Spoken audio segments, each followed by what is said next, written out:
All right, week 12 of the college football season is here. Great slate of games coming up. 5, in fact, we're going to break down for you here on the College Football Kickoff Show.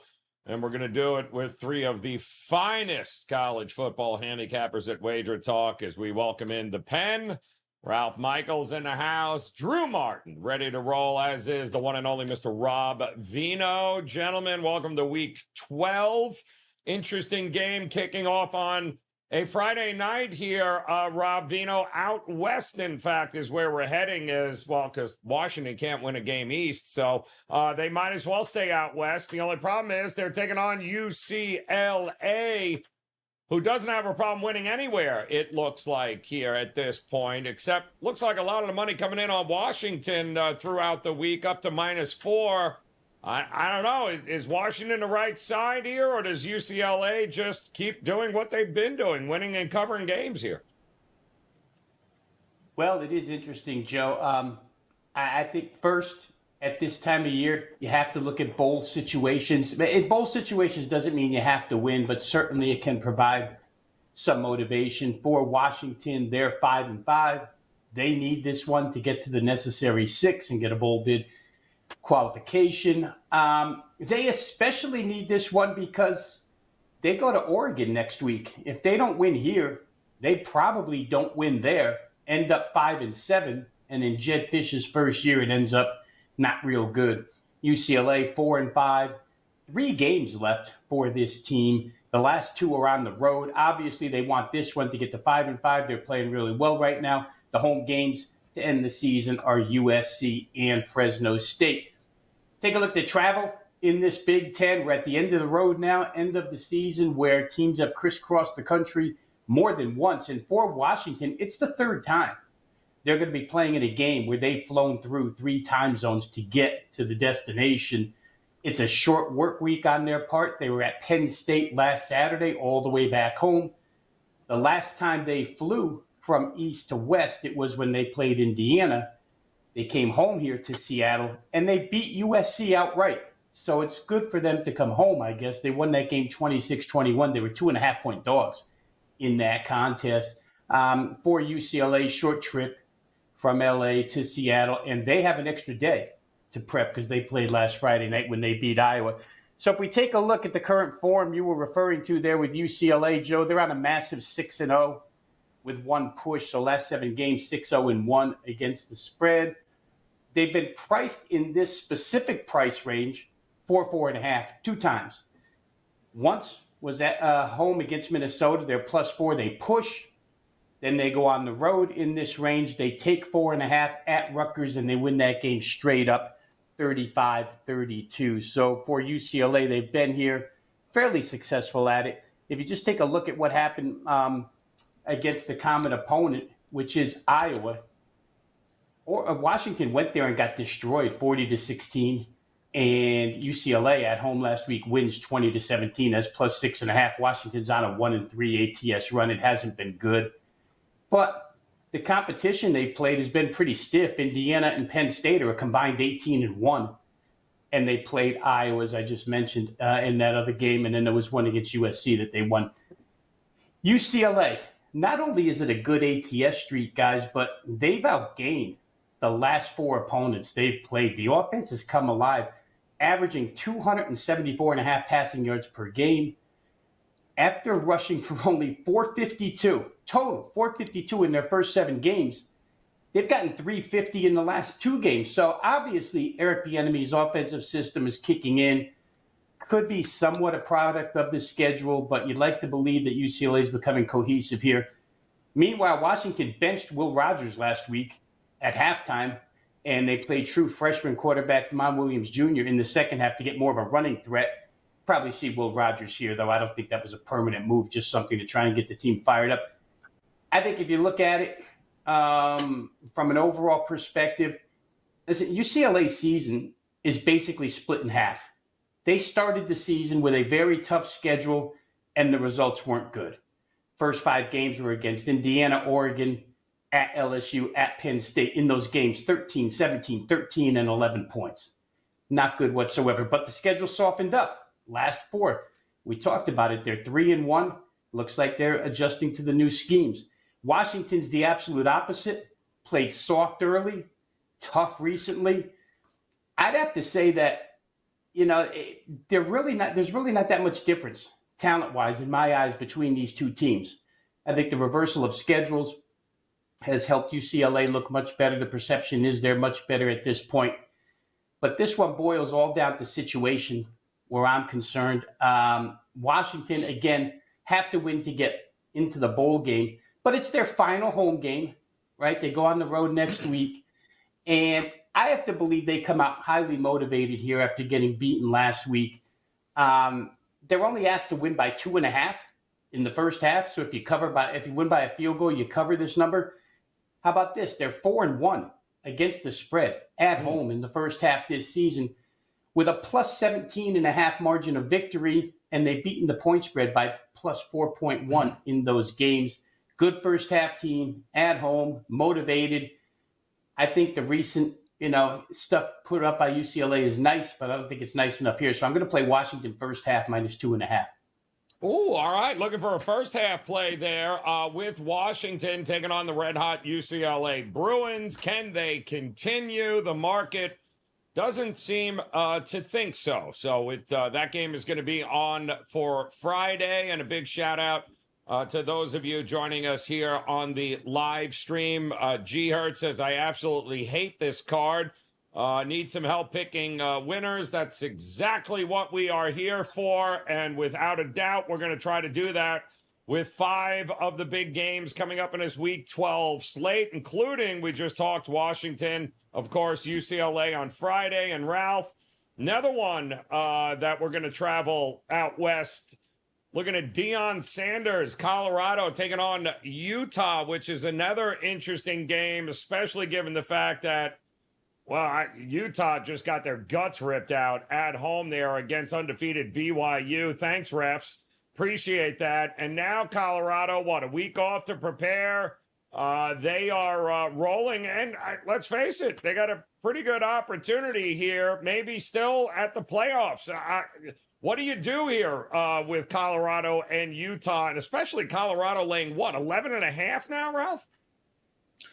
Yeah, well, let's go ahead and give Deion Sanders credit. I bashed him last year, pooling in the number of transfers he did, what they did. I expected it. This year exceeded all expectations, and he went to the transfer portal again. So, the odds are he's not going to be there very long. But again, when you have his son Shador and Travis Hunter, you got 2 guys that have a shot to go to the NFL. That is going to keep you in a lot of games. But let's look at Colorado. I mean, they are on a 7-0 ATS run, and the average cover is 14.2 points per game. There's actually no more dominant team score-wise coming down the stretch than Colorado. This, of course, is a series that Utah has dominated. Utah had won 7 straight, and they're 11-1 in the series, winning 11 of the last 12. So I went to the database. I would. If a team is a favorite and lost to their opponent at least 4 straight times, they are 55.3%. So not a wow number, but that's almost 1,000 games of sample size. And I didn't want to start cherry picking it into lower numbers. So just letting you know that when a team has been abused for multiple years and is now the better team, they do respond and they do cover the spread. When I look at Utah, you want to talk about disappointing. This was a team picked to win the Big 12, maybe along with Kansas State. And what do we see now? It's the exact opposite of what we thought. They're near the bottom and Colorado's near the top. But they lost Cam Rising, remember, a multi-year starting quarterback who ended up throwing 66 passes on the year. Then they got Isaac Wilson. Then they go, no, we got to bring in Brandon Rose. Brandon Rose goes a few games playing okay. He gets hurt out for the year, as is their tight end. So you have Isaac Wilson, who's completing 55% on the season with an 8-8 ratio. Yes, he is Zach Wilson's, I think, little bro or cousin, one of the two. So he does have that pedigree in him. But again, he hasn't proven it on the field. And if he gets banged up, they've got a walk-on who was started the season as the 4th or 5th string. So no depth at all. When I look at teams like Utah, you had mentioned, Joe, off a brutal loss against BYU. Let's not forget, 2 weeks ago, let's go back 4 weeks ago, they played at Arizona State. They lost that game by one score, 8 points. Mm-hmm. Then they host TCU. They lose that game by one score, 6 points.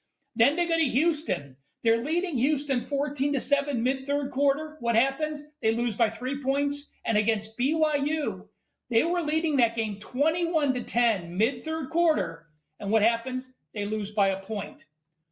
When FBS teams are off back-to-back losses after having a lead in the third quarter, those teams only 19-35, 35.2% against the spread. And if they're a conference dog, they have only covered 26.1% against the spread. So all the systems, the situations, all favor Colorado. But I can't get there. Why? This is Colorado's biggest spread of the year. This is Utah's circle the wagon game. And let's remember who the opposite coach is. It's Kyle Whittingham. We have watched a lot of Utah football over a lot of years where this team was overmatched. And what do? They keep games close and they pull an occasional upset. As a dog of more than a touchdown, the average FBS programs, when you're a 7-point plus dog, they win about 20% of the game. Kyle Whittingham is 10-16 straight up. Not a winning record, but 10 straight up wins as a dog of 7 or more in 26 attempts. And by the way, he is 21-4 against the spread, including 9-0 ATS in that role as a dog of a TD or more. Colorado situation, they're looking at the Big 12 championship. Circle the wagons for Utah. I look for a conservative game plan. I think there is significant value in the under here.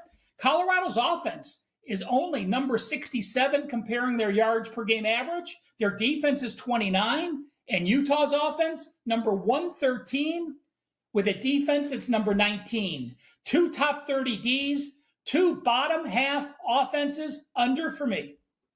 Under for Utah and Colorado here. And Dion, 21 games under his belt. Ralph, as you talked about, as the head coach of Colorado, 14-6-1 against the number. That's 70%. But 0-3 against the number is a favorite or 8 or more points with Colorado. So when they're these big favorites, it doesn't, or at least it hasn't worked out well against the number. But he is 8-1 straight up as a favorite as the head coach of the Colorado Buffaloes. Will they get it done and get the cover is the question here. That game coming up on Saturday should be a lot of fun to see how that unfolds here. And welcome in those of you guys joining us live here on the College Football Kickoff Show. Don't forget, thumbs up, hit the like button, hit that subscribe button if you haven't done so already there on YouTube. We appreciate you stopping by. And of course, any games in this Week 12 slate you are interested in talking about, drop them in the chat room or in the comment section. Of course,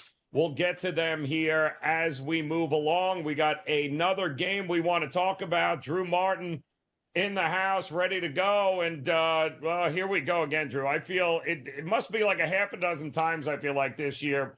We're talking about Arkansas at home as a dog, and Sam Pittman being one of the better head coaches as an underdog. It's been pretty good here over the years, but whether or not they can do it here against Texas is a different story. What are we at now? 14, almost 2 touchdowns, 13 and a half now, 57 and a half is the number. Do we trust Arkansas to stay in this number at home here, Drew? Yeah, interesting tee up there, Joe. I mean, I guess you could point to the long-term track record with Pittman, but the last two, you burned some money if you've been going on that with the Arkansas as an underdog.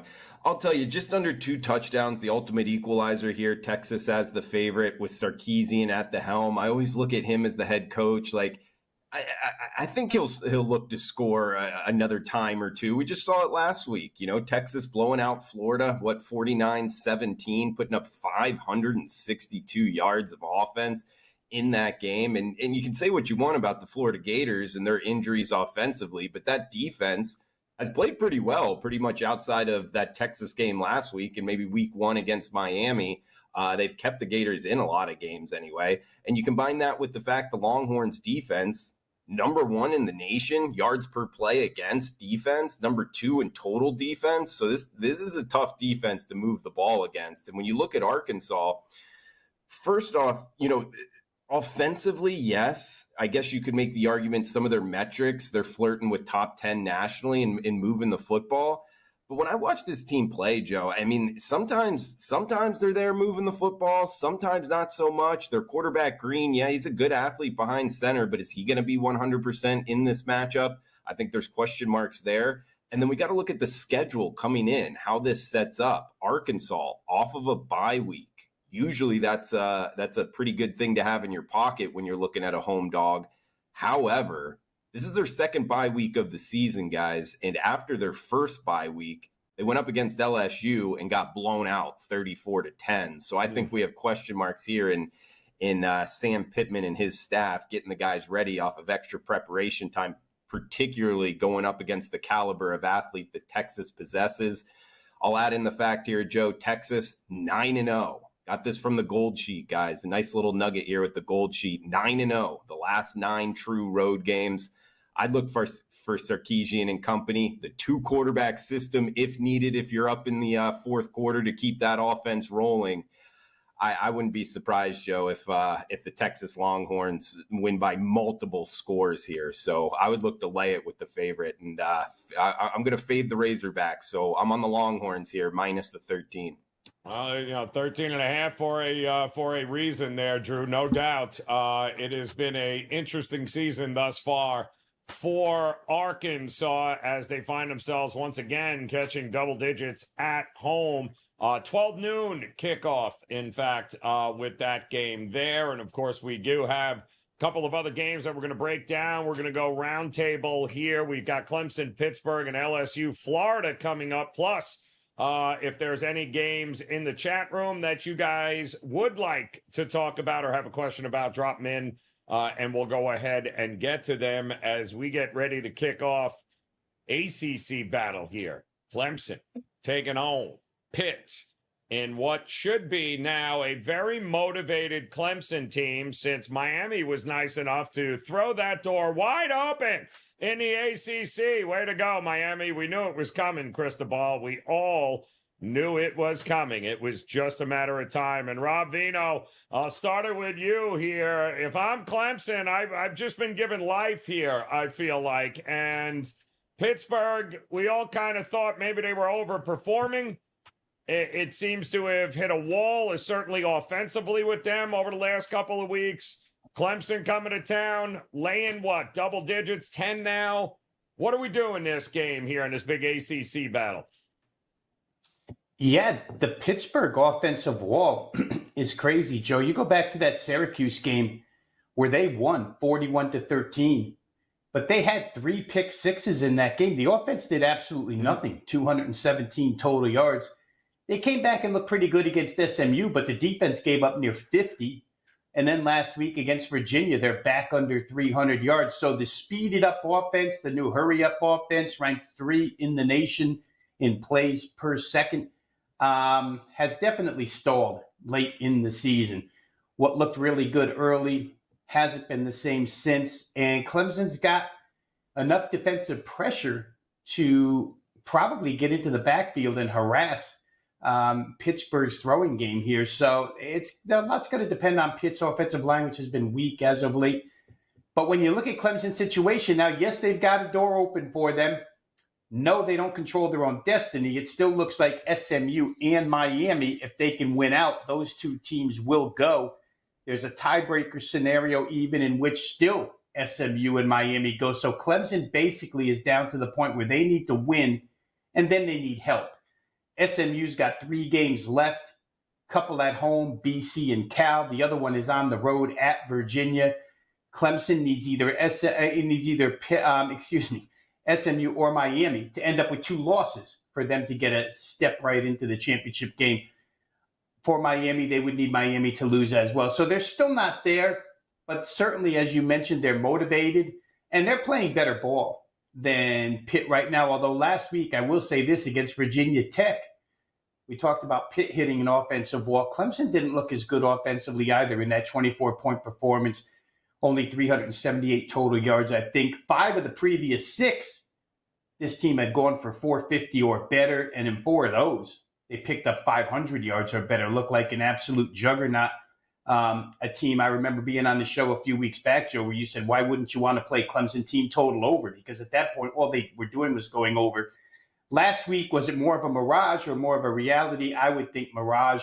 This game's going to move at a rapid pace because Pitt's not going to slow down. Clemson's not going to slow down. And the more possessions you get, I think the more it kind of favors Clemson because they are the better defensive team.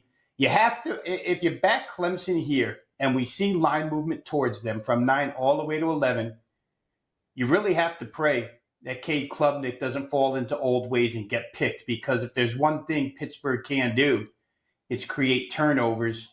We just talked about how they forced Syracuse with a veteran quarterback into 3 pick sixes. So there's dangerous territory laying 11, but I do think Clemson's probably the better side. I have to say, it's interesting to watch this game, the total fall down to 53. At this stage of the season, it looks to me like Pitt's defense is a little worn.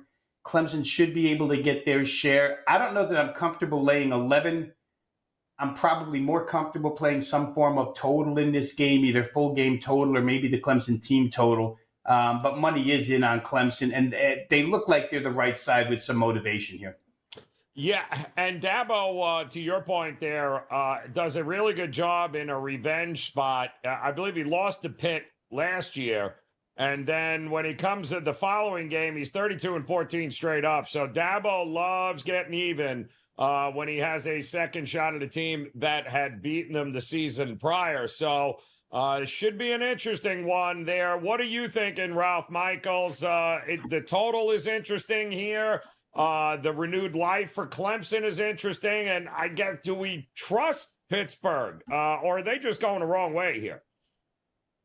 No, I don't trust Pittsburgh at all. There's no way I'm going to back Pittsburgh here. Remember, Holstein left last game, and even if he comes back and plays, if he's going to be hobbled, this is the Pitt team that's been allowing 22 sacks. And while Clemson didn't send much pressure, they have multiple games where they've had 3 or 4 sacks this year. You know, statistically, this is a mismatch, even being a double-digit away favorite.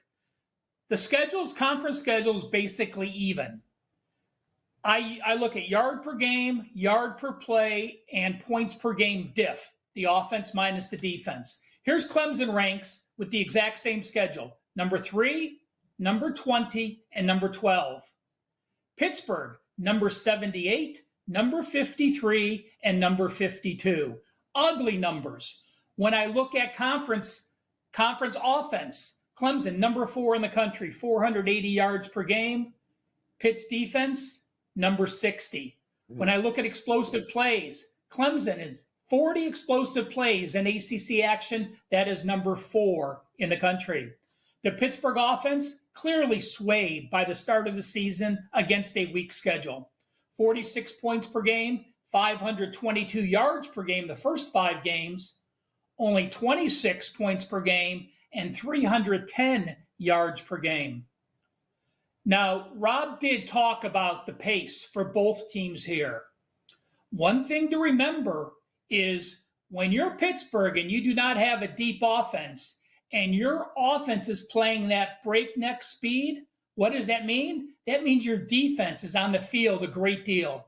In fact, their defense is averaging their defense is number 129, averaging 77.4 plays per game against the Clemson offense that is number 5, averaging 77.6 yards per game. I think we see Pittsburgh's defense wither down the stretch. And let's remember this. This is the only game Clemson has to concentrate on. They have Citadel next week. They have South Carolina the week after. It doesn't matter what you do against South Carolina. If you win this game and you get into the ACC championship and win that game as the ACC title winner, you're in the playoffs. So they can put their entire focus on this, where Pitt has at Louisville and at Boston College on deck. I think that's a difference maker as well. And lastly, a home dog that is off a single-digit loss, because Pittsburgh last week lost by 5, 24-19 against Virginia, that they lost as a home favorite versus an opponent off a win that is now a favorite of 3 or more. Those teams like Pittsburgh, 28-57 against the spread. That is only 33% against the spread. I don't mind the Clemson team total over. I think I actually like Clemson minus the points a little bit more. Liking Clemson minus the points in this one here. And Drew, how about you? We've certainly seen, I believe, in Clemson on the road, I believe their last 8 road games, 6-1-1 to the under. The defense shows up. They do just enough to win. Not exactly explosive offensively here, but to Ralph's point, how do you trust Pittsburgh's offense to put up enough points in this thing to even keep it close? Or is the home dog, the way you're looking? No, I don't trust Pittsburgh's offense, particularly with Holstein. He's a good player, good quarterback there, highly recruited guy, transferred from Alabama. When you watch him throw the football, when he's got time to do so, for Pittsburgh, mainly earlier in the season, Joe, I thought he was a pretty good college quarterback. But with him likely not being 100%, he might not even play. That brings big questions to my mind, and it makes me not want to be on the Pittsburgh side. At the same time, I agree with what Ralph was going at. Clemson maybe as the road favorite here. I do worry a little bit, just kind of profile-wise, back-to-back road games. You're laying double digits here. That game last week against Virginia Tech, who I happen to think is a little bit underrated. They've had a couple tough losses. It was only 7-0 at halftime, so it's not like Clemson really has it rolling by any means. And that type of betting profile, I don't love that, betting double digits on the road. Pitt can be a tough place to play. They do have a solid defense overall. We just heard Veno talk about some of that. I mean, by most metrics, they're top 20 nationally. That's not exactly the team I'm looking to lay a bunch of points against on the road either. Joe, I actually look at this, kind of adding everything up. I mean, what, the total 54? That looks a little tall to me. It really does. I mean, Pittsburgh is, yes, a fast tempo offense, but with your starting quarterback banged up, maybe not even playing, are you really going to run that much tempo? I could see it slow down a bit. And Clemson, I mean, they're outside of the top 50 in terms of seconds per snap, so I don't see them running too many plays.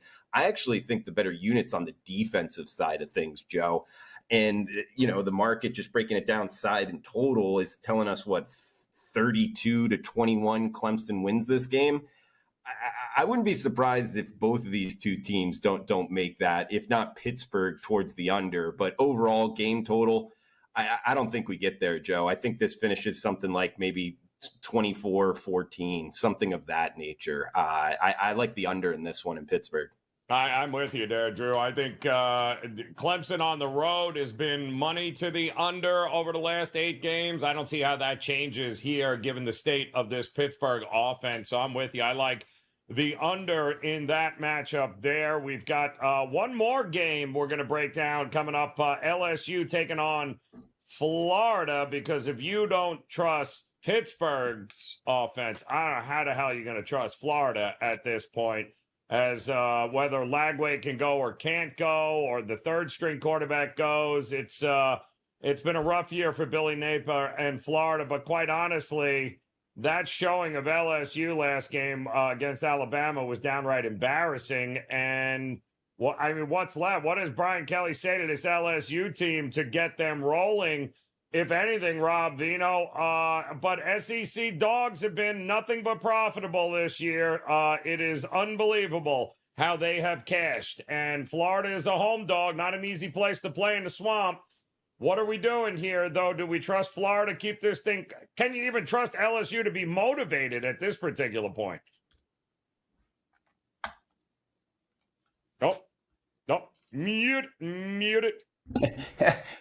Brian Kelly better hope so, guys, that they're motivated, and he better do the job motivating them, because he's the guy with everything at stake here, because the fingers started pointing at him to start the season, even last season, but they came on and played pretty well. Same thing this year. They came on and played pretty well, and then last week they laid the egg against Alabama. For Billy Napier, you get that contract extension. and you turn around and half your team is on the injury report. So if Florida's so strapped for players right now, you mentioned Lagway, Montrell Johnson, maybe not. I mean, it's not like Florida's loaded with top tier talent at these positions. When they lose their top guy, there's a significant drop off for this team. I can't understand why the line's going from 5 to 4 in favor of Florida. Why people would have Florida money here? To me, and this was kind of crazy to me. LSU had allowed 4 sacks all season long, and last week they could not protect Nussmeier against Alabama whatsoever. Alabama was in the backfield all night long. He didn't have any time to throw. But I can guarantee you Florida's not going to bring that type of pressure. They just don't have that capability. And if Nussmeier has time to throw, his entire receiving core was back last week. Last week should have been a week. You know, they've got 2 guys at tackle that are projected to be first-round tackles, and they couldn't protect. But I think they can protect here against Florida. Florida gets destroyed last week by Texas. It wasn't even close. The week before, you know, the first quarter and a half were cute. Then Georgia, who we all know right now is not vintage Georgia, comes out and, you know, blows them away. Second half, maybe the last 2.5 quarters, win 34-20. Florida's given up 83 points in the last 2 weeks. If there's one thing LSU can do, if given time, Nussmeier will pick them apart because if they don't get into the backfield.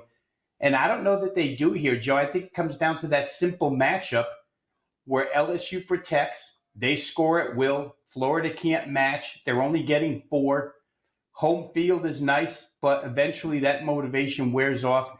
And Billy Napier's probably glad he got the extension when he did, because this end of season isn't going to look too good for him. He's got Mississippi after this, and then, you know, he can probably beat Florida State to end the season.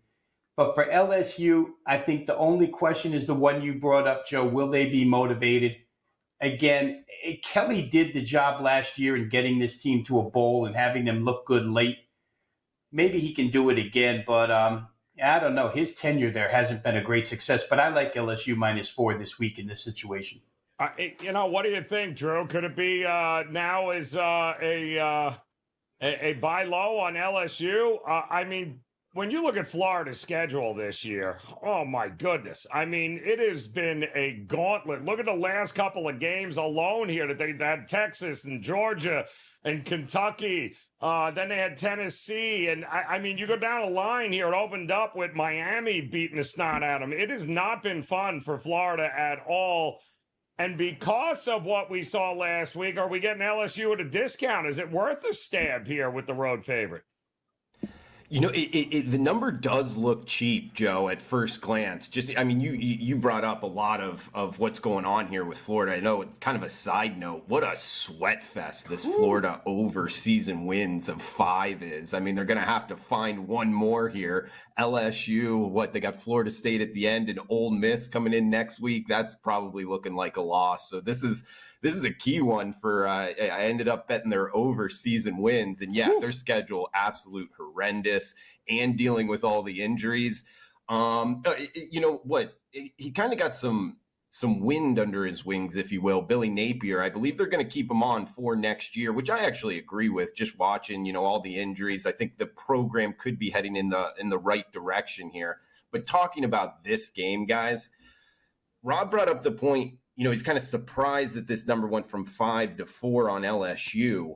One thing that I love doing, Joe, is, like USA Today, Sports Illustrated, things of that nature. You can get information there. But really, when you're going for sports betting, I always recommend like trying to dig deeper. For instance, like onlygators.com, you know, like sites like that. And sure enough, Joe, I'm reading here, DJ Lagway practiced yesterday and is projected to practice today. So things like that are what a lot of times moves the market, in my opinion, guys.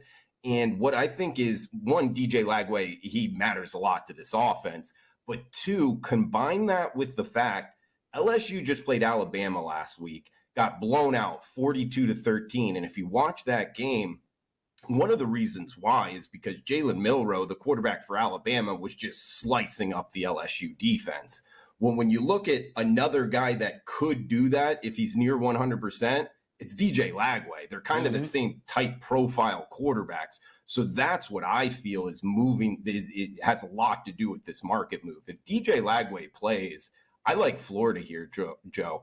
If he does not play, I think the number's short on LSU. It's that simple of a handicap for me. I think these two teams comparable in talent. It's just, can the quarterback play for Florida? If he can, you already brought up the fact the Swamp, a tough place to play on Saturday afternoon.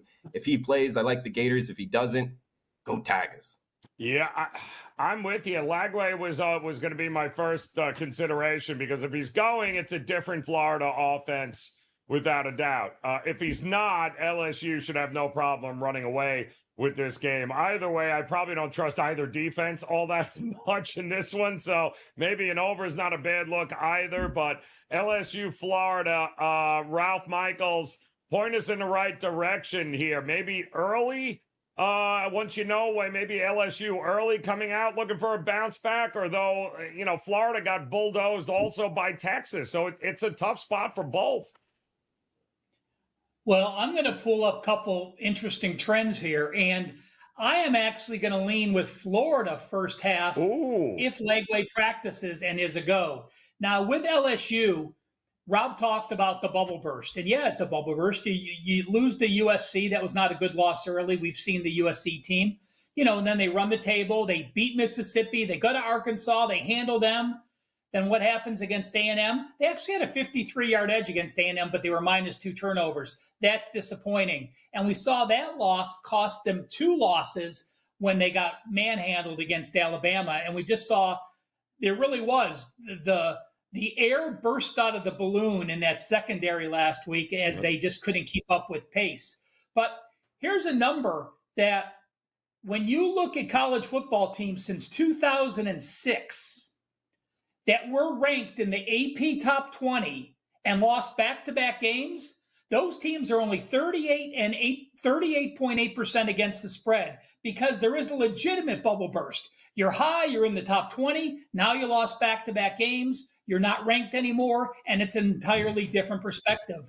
And when I look at the Florida offense, you got to remember, this Florida team's played 3 quarterbacks. Mertz and Lagway early, they weren't sure who the quarterback was going to be. Mertz gets hurt, then Lagway gets hurt, and then you have Warner playing for a couple games. But, when you look, and they lost to Texas 49-17, what if I told you this?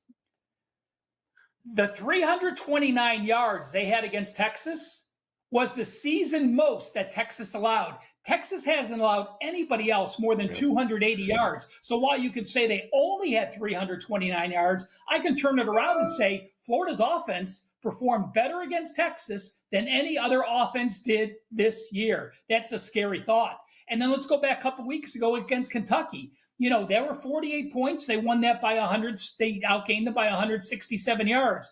The Georgia game, is a loss. That's a game where that was, I believe, Warner came in after a couple passes. He wasn't ready to play.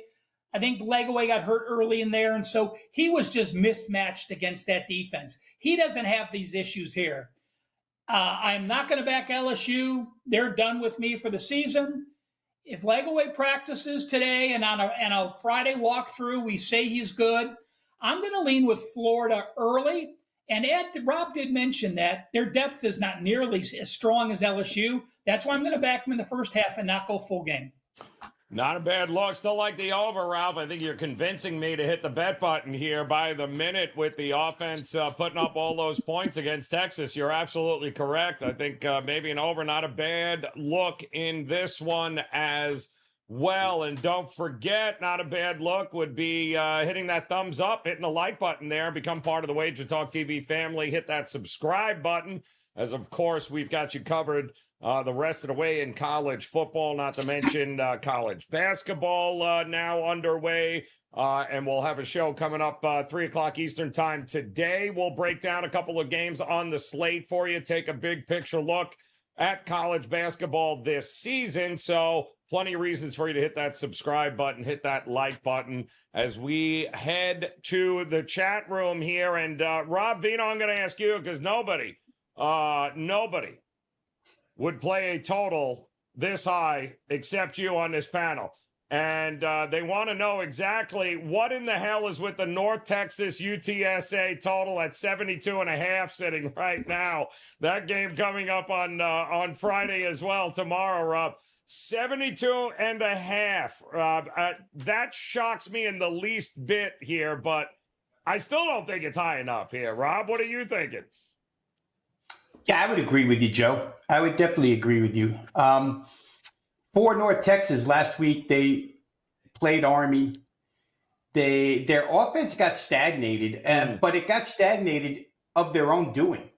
Like they marched into Army territory up and down the field first half and just couldn't score. They got picked in the end zone. They did a whole bunch of things that led to 0 points. They wound up, I think, scoring 7 in that game, or maybe 13. I forget where it ended, but it wasn't North Texas offensive scoring output. Army slows the game down. Bryson Daly was back, and you get what you get. But here, UTSA, beginning of the year, you look at their defense and you say, well, maybe they're a little bit banged up. That's why they're not performing well. They haven't performed well all season long. They just don't have the horses that they had a couple of years ago on the defensive side. They've always been a fairly fast-paced offense, even though Jeff Traylor likes to run it more than throw it. This year, they've kind of even that out a little bit. But their pace the last 6 weeks has become extremely fast. UTSA now up inside the top 10 in plays per second, which North Texas will love because this will be, get to the ball, run a play, get to the ball, run a play on both sides. And the fact that UTSA's defense is not good, you have to believe that Chandler Morris and North Texas offense are going to get back to their ways of scoring. And their defense is just absolutely pathetic. I think they did a great job last week of slowing Army down. And generally we say, if you only have a week to prepare for that option offense, it's, you're in trouble. But somehow, some way, North Texas did defy the odds and stop Army. It's something they haven't done all season long. I don't think they'll do it here against UTSA because UTSA brings too much balance. North Texas has to worry about more than just the run. So, they've made the number 72.5 look small all season long, Joe, as has UTSA. And I'll just point to the Texas-San Antonio-Tulsa game. This is a bit of sour grapes because I had UTSA -9 in that game. They're winning 35-7 at halftime and end up giving up 46 points to Tulsa without the aid of overtime. They gave up 39 in the second half. So they're vulnerable. The other side's vulnerable. I would say you got to play that one over. Got to go up and over. All right, Drew, let me ask you here. Ralph, go ahead, Ralph. You got a stat for us. I know you do. I did, Joe. I went to the database since 2021, guys, from game 8 on. So we're into the actual conference season. Mm-hmm. There's only been 31 games with a total higher than 70 in college football. Wow. 9 overs, 22 unders. So 71% to the under with a total over 70 from game number 8 later in the season since 2021. Interesting. So maybe a little reverse fortune. I could not sweat out an under with those two teams. I would rather it would be over or not for me, man. No way am I sweating out an under. So much has to go right, and you have to have the big plays. Yep. And if there's a turnover, it has to be in your area, in your side of the field. So the problem with those is 80% of the things have to go your way to hit a total of 70 or higher. You know, and doesn't say they can't. And if you said, which way would I bet this game? I would only bet it over, but I wouldn't bet it for that reason. So, and it's so funny because it's a pick 'em. So they're telling you expect 40 points apiece here from these two teams who are awful defensively. It's crazy. Drew, my biggest fear, and I know this game was brought up earlier, everybody and their mother is betting South Carolina. Everybody is betting South Carolina here. Cook doesn't look like he's going again for Missouri, and Pine, whatever the hell. It don't look. He doesn't ooze confidence here for Missouri. But my goodness, it's up to 14 here, Drew, and still a lot of people seem to be betting South Carolina at home, laying 2 touchdowns. Yikes, that's a big number here for a conference game, no? It is a big number, Joe, no doubt about it. I do think Cook matters a lot, though. I mean, for whatever that's worth, with the Missouri side of things. I mean, South Carolina, you're right. A lot of people liking them. What versus Vanderbilt it was last week? Yeah, 28-7, looking good. And now Vanderbilt's a solid win. They beat Texas A&M before that. Oklahoma, they are kind of rolling, playing good football in Missouri. You know, the quarterback questions, man, this is probably one I don't get involved with, Joe. But I will add on to what you guys were saying, you know, with Ralph. I'd be interested to see how far that trend goes back, the 71% unders, because you could also make the case, yes, a lot has to go right to get up over 72. But, Joe, you know, there's some of these college football teams, they're going back and forth. And it's like, Does all that much have to go right? Because neither one of these defenses can stop anybody. And the quarterback's throwing it deep. The defenses don't even run them down anymore. And you're like, how can you bet this under? And those are the bets that frustrate you the most, because they go up, 90 plus points and you got mud on your face. So there's two ways to look at it. Great stat, though. I mean, 71%. I just want to know, Ralph, how far back does that go? Drew, my database goes to 2006 for college football totals. If I just blindly take every college football total over 70 since 2006, 159 and 165. Woo! So only 51% to the under. So not nearly the 71%. So times have changed, but remember though, the game has changed. Now the clock keeps running, so some of those old scores don't count, because when you stopped on first downs and the ball stopped on out of bounds, with the rule changes, I only look back at those recent years because of those rules, the difference in the rules. All right. That's the reason I asked the question. Yeah, for sure. Yep. Good point. Well, good. All right, Ralph, then let me give you the choice here. If you had to bet an under and sweat it out, would it be in North Texas, UTSA, or the simple Washington State and New Mexico, which is at 72 damn points this week? So that's what the total, and you want to talk about two teams that can put up points and not stop anybody. Washington State, New Mexico would absolutely feel like that is also another over. So we don't have just one, Ralph. We got two this week in the 70s. But I ain't sweating out an under in either of these games with these with these four teams and their offenses. Well, if I had to pick one, I would prefer to bet the New Mexico game over the total because of the matchups of the offense and the defense you have. New Mexico has been very good to me. I've won two totals with New Mexico this year already. So I have not been afraid to use them. You look at them and, at Colorado State, they only had 6 points. But that's very misleading because they had 453 yards and they were -4 turnovers. We're talking about they kept driving the ball and turning the ball over in the opposition's territory. But prior to that, 50 against New Mexico State, 52 against Air Force, 50 against Utah State, 45 against Wyoming, and then 26 against San Diego State is actually pretty good because they had 475 yards, which is the second most San Diego State allowed. But you look at New Mexico, Bronco Mendenhall deserves a ton of credit getting his team where it is, winning 4 of the last 6 games. They are now at 4-6. Can they beat Washington State? Maybe. Can they beat Hawaii? Maybe. So they have potential to go to a bowl, which I never thought they would do. But you have a Washington State defense that is allowing, 62.7%. But if you take out some of the very weak foes they played, there's an issue. But what I do like the most is this.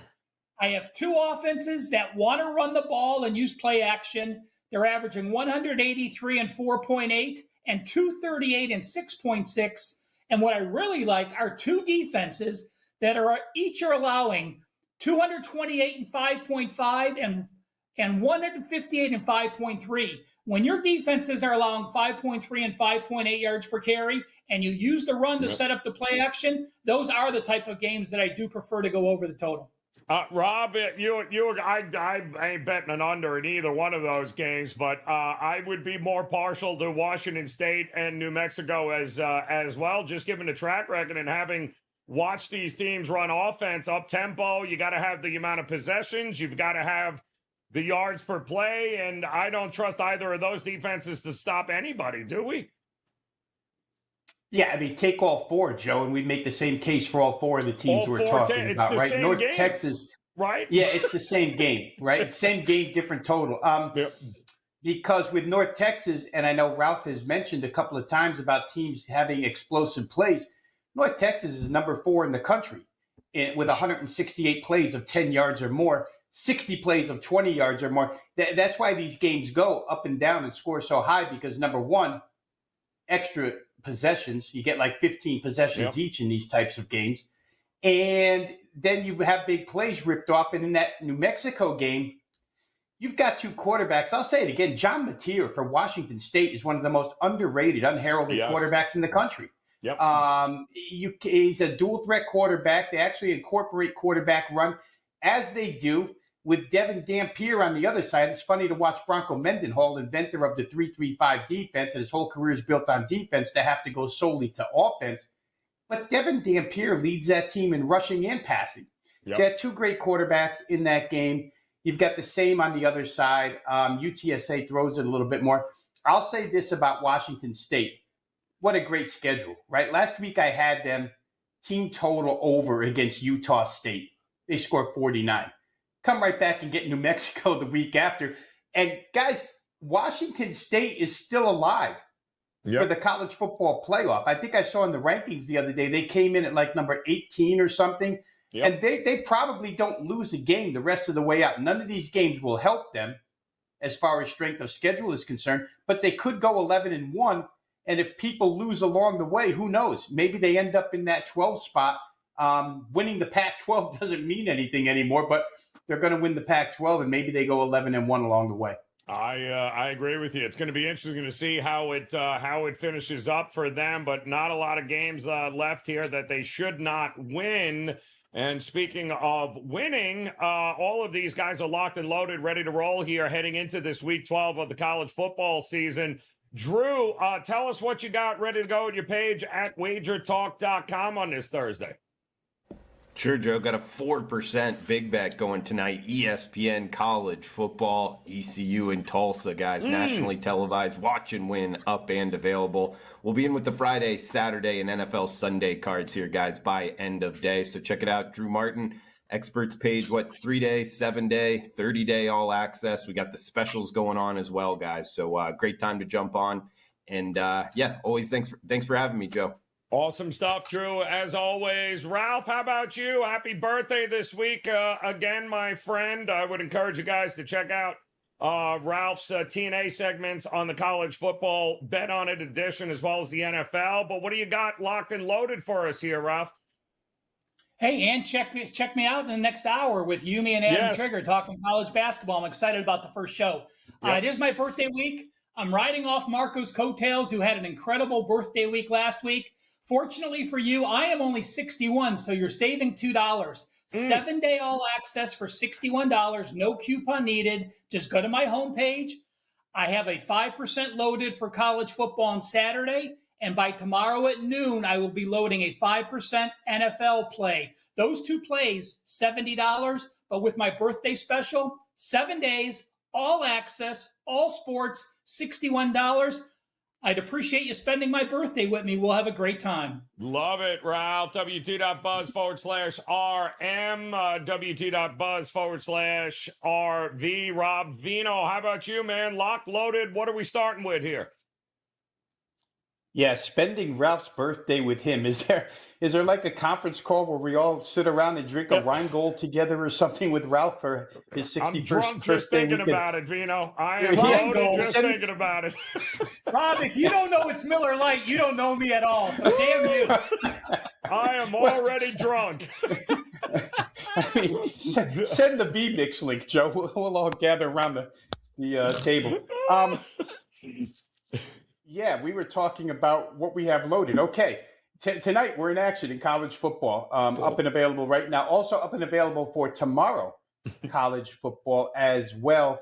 And getting into the early NBA numbers for tomorrow are up already, guys, because there's only one NBA game tonight. So I've spent a little bit of time already here going through the overnights or the openers, and we'll probably have something in the NBA up and ready by tonight as well. So go ahead and check it out. Like I say, this time of season, everything moves so fast and furious because all these sports are overlapping. So continually check out what we have available to offer, WT.buzz/RV. Outstanding stuff, guys. Don't forget, hit that thumbs up, hit that subscribe button, become part of the WagerTalk TV family. Back again tomorrow, 1:15 Eastern Time. 5 more games on this Week 12 slate, plus your questions. We've got you covered, and we certainly hope you'll come back and join us again then. In the meantime, visit Ralph Michaels, visit Drew Martin, visit Rob Veno over at WagerTalk.com, and we'll see you again tomorrow for another edition of the College Football Kickoff Show. Good luck tonight.